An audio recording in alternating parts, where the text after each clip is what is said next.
Welcome to Abrar electrical world YouTube channel.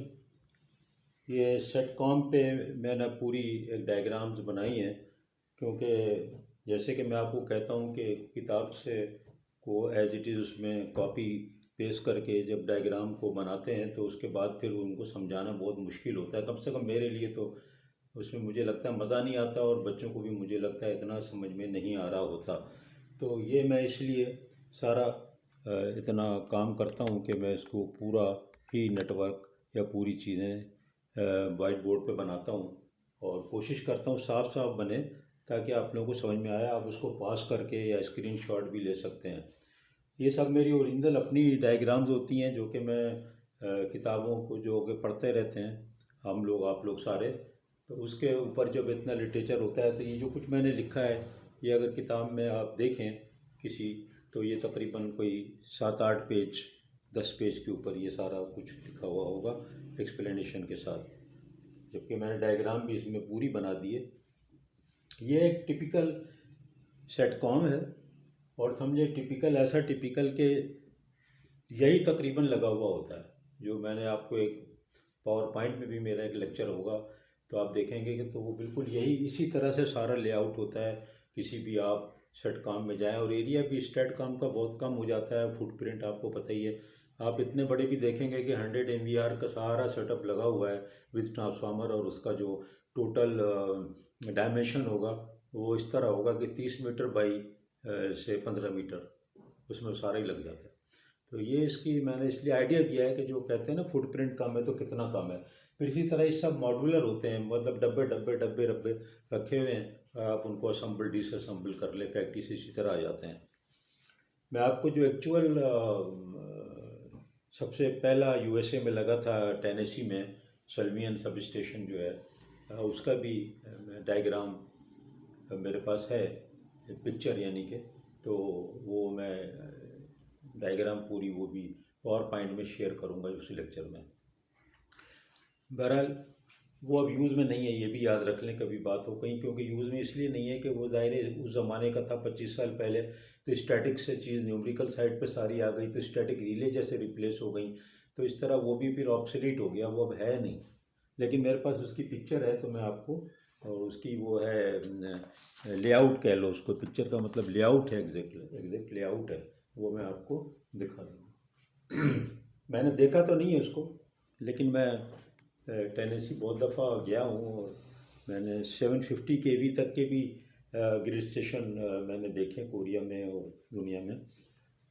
तो बहरहाल transmission line, transformer coupling, जो single line diagram मैं बताता रहा हूँ आपको।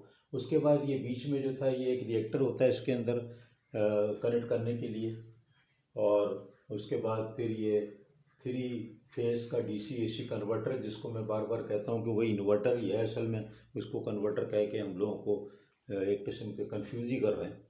फिर उसमें ये G1 G2 G3, इसके अंदर GTOs हैं, गेट टर्न ऑन ऑफ वाले, जो थायरिस्टर कह लो या GTO कह लो उसको, उसके ये गेट को ये पल्सेस जाते हैं। ये पल्सेस क्या कंट्रोल करते हैं, ये इसका फेज़ एंगल कंट्रोल कर रहे होते हैं गेट का, किसके वक्त फायर करना है, उससे फेज़ एंगल चेंज हो जाता है।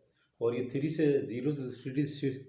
to 360 डिग्रीज़ का आप इसके अंदर एंगल पैदा कर सकते हैं। फिर यहाँ पर एक कैपेसिटर है, और उसके साथ एक छोटा वोल्टेज सोर्स होता है, ये भी मैं बताऊँगा ये क्यों है यहाँ पर। ये इसका कोई ताल्लुक इससे नहीं है।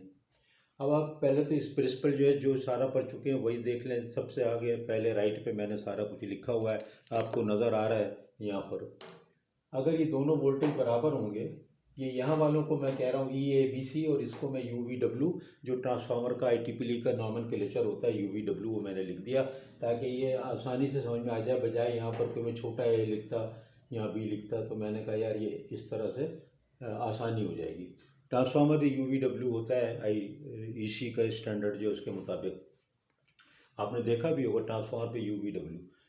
अब अगर देखो सीधी सीधी बात है, जो इतना भी हम पूरी डायग्राम पढ़ते चले आ रहे हैं पावरफुल हो, कि मैंने पूरी आपको वेक्टर डायग्राम्स और उसका कर्व और उसका जो फार्मूला इक्वेशन, सारी चीज़ें मैंने आपको बता दी।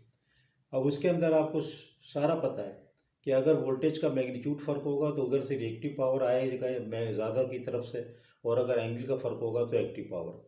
अब ये जो है अगर ई ए और ई यू बराबर हो जाएं, ये और ये दोनों वोल्टेज बराबर हैं, इसको मैंने ऐसा सेट किया है कि बराबर हैं और फेज़ एंगल का भी डिफरेंस नहीं है, तो फिर कोई करंट फ्लो नहीं होगा इनके दरमियान में। अगर ई ए कम है, ये कम है और ये ज़्यादा है, तो यहाँ से ट्रांसमिशन लाइन से इसके अंदर करंट फ्लो होगा 90 डिग्री लैगिंग का, और वो जो है रिएक्टिव के तौर पे बिहेव करेगा सेटकॉम। ये सारी चीज़ें ये सेट करता है यहाँ से एंगल वगैरह। अब अगर ई ए ज़्यादा है तो फिर यहाँ से बिजली इधर जाएगी रिएक्टिव पावर, और यहाँ तो कैपेसिटेंस लगा है ना, तो ये कैपेसिटिव पावर फिर उधर जाएगी और वो वहाँ पर कैपेसिटिव पावर जो है ट्रांसमिशन लाइन के अंदर जाएगी, या कह लो कि उसकी रिएक्टिव पावर को ही एब्जॉर्ब करेगा, दोनों एक ही बात है। और एक्टिव पावर का जो फ्लो है, अगर इसके अंदर यहाँ पर एक मैग्नेटिक सोर्स लगा होगा या सुपर कंडक्टर या एनर्जी का बड़ा सोर्स लगा होगा 50, 60, 100 एम वी ए का, तो उसके बाद इससे एक्टिव पावर भी आप ले सकते हैं और दे सकते हैं फेज़ एंगल कंट्रोल करके, क्योंकि मैंने आपको बताया कि अगर वोल्टेज के दरमियान में फेज़ एंगल होगा तो जिधर एंगल ज़्यादा है बस का उधर से कम वाले एंगल की तरफ फ्लो होगा। वो वेक्टर डायग्राम बहुत दफ़ा हम बना चुके हैं, फिर देख लें। ई एस कोई नए बच्चे आ गए तो वो देख लें। आई आर लोड का जो है ये, और ये आई आर, और यहाँ पर ये ड्रॉप, और ड्रॉप के बाद ये ई आर ई सेंडिंग, और ये एंगल डेल्टा। तो ये डेल्टा के एंगल पे ये डिपेंड करता है कि किधर से किधर एनर्जी जाएगी। मैग्नीट्यूड पे तो रिएक्टिव है, और इस एंगल पे अगर ई एस का एंगल ज़्यादा है, देखें ज़्यादा है, तो फिर ये पावर ई एस से आर की तरफ जा रही है। तो यही एंगल यहाँ पर ये सारा इससे सेट हो जाता है पल्सेस से। तो ये इसकी देखें मैंने बहुत ही आसान तरीके से ये पूरा का पूरा आप देखेंगे तो ये बहुत ही 8, 10, 15 पेजेस पे मिलेगा आपको किताबों में, और इतना पे राइटअप होगा कि दिमाग ख़राब हो जाता है। मैं खुद ही कहता हूँ छोड़ो यार इसको, कितना पढ़ें, बारीक बारीक अंग्रेज़ी पढ़ना वो भी एक मुसीबत ही है। और ये ई एच का क्या है, ई एच का ये देखें, जब ये यहाँ से एनर्जी सप्लाई इसको करता है तो ये जो है सप्लाई कर देगा, कभी इसको देगा कभी इसको देगा, तो इसके अंदर जो है कैपेसिटर के अंदर कुछ लॉसेस भी तो होंगे ना। तो लॉसेस जो होते हैं ना वो एनर्जी को कम करते जाते हैं। उसको कंपनसेशन के लिए एक थोड़ा सा वोल्टेज सोर्स लगाया हुआ है, ताकि वो जो अगर कैपेसिटर के अंदर एनर्जी कम हो, कम चार्ज हुआ है, तो फिर वो उसको कंपनसेट कर दे। तो ये थोड़ा सा इसका काम है। ये वो नहीं है जिसको कि आप समझें कि मैग्नेटिक सोर्स है। वो डीसी का मैग्नेटिक सोर्स जो होता है एनर्जी सोर्स, वो एक बिल्कुल अलग चीज़ है जिससे एक्टिव या रिएक्टिव पावर फ्लो होती है। मैंने दिखाया नहीं है उसको यहाँ पर, अगर आप दिखाएंगे तो आपको इसको एक्सटेंड करना पड़ेगा, और एक्सटेंड करके आप यहाँ पर एक अगर लिख दें कि ये जो है ये एक एनर्जी सोर्स है, एनर्जी सोर्स। तो अगर ये मैग्नेटिक एनर्जी सोर्स लगा देंगे एक बड़ा सा डीसी का, डीसी होगा ये भी, तो फिर ये सपोर्ट करेगा, एक्टिव पावर भी ले सकेगा, दे सकेगा। तो ये मैंने देखे बहुत ही सिंपल तरीके से आपको सारी थ्योरी समझा दी है। आपको एंगल का कंसेप्ट ही बता दिया, आपको वोल्टेज के मैग्नीट्यूड के फ़र्क से रिएक्टिव एक्टिव फ्लो भी बता दिया। और ये देखें अभी 8 मिनट की सारी वीडियो हुई है। आप इसको किसी भी किताब में पढ़ के देख लें तो आपको पता चल जाएगा कि ये आपके घंटों लेगा, चाहे आपको सब्जेक्ट पे कितना भी अबूर हासिल है।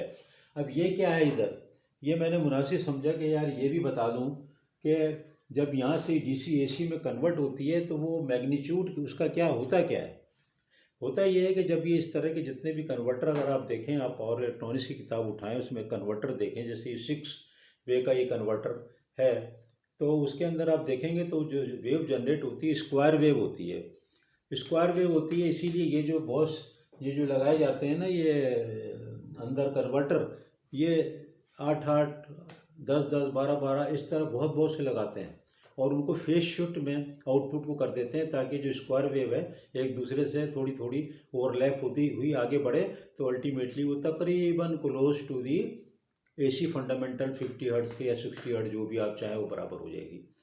तो ये आउटपुट जो होता है ना स्क्वायर होता है, स्क्वायर वेव। और उसको यूँ समझ लें कि स्क्वायर वेव को अगर आप आगे पीछे करते जाएँ, ये स्क्वायर वेव है, ये स्क्वायर वेव है, और आप एक और स्क्वायर वेव यूँ कर दें, फिर एक और स्क्वायर वेव इस पर इस तरह कर दें, तो देखिए ना ये जब इस तरह से स्क्वायर वेव होंगी तो ये तकरीबन जो है ये एक स्मूथ चीज़ बन जाएगी बजाय ये एक होने के। तो ये इसको कवर अप करने के लिए मल्टीपल कन्वर्टर अंदर, मल्टीपल यानी कि थायरिस्टर कन्वर्टर तो पूरे का नाम है, मल्टीपल इसके अंदर जो है ये GTO लगे होते हैं ताकि ये इसको ख़त्म करते हैं और इससे हार्मोनिक्स भी बहुत पैदा होते हैं। तो उस हार्मोनिक्स को मैं अलग से डिस्कस करूँगा कि how to eliminate the harmonics from the STATCOM. वो यही प्रिंसिपल रहेगा, थोड़ा सा तफसील से डिस्कस कर लेंगे 5 मिनट की मुश्किल से भी वीडियो। अब देखें ये EAB जो है ये लाइन वोल्टेज मैंने लिखा है, लाइन वोल्टेज यहाँ पर ये वाला EAB यहाँ पर जो निकलेगा बाहर वही फिर आगे जाएगा।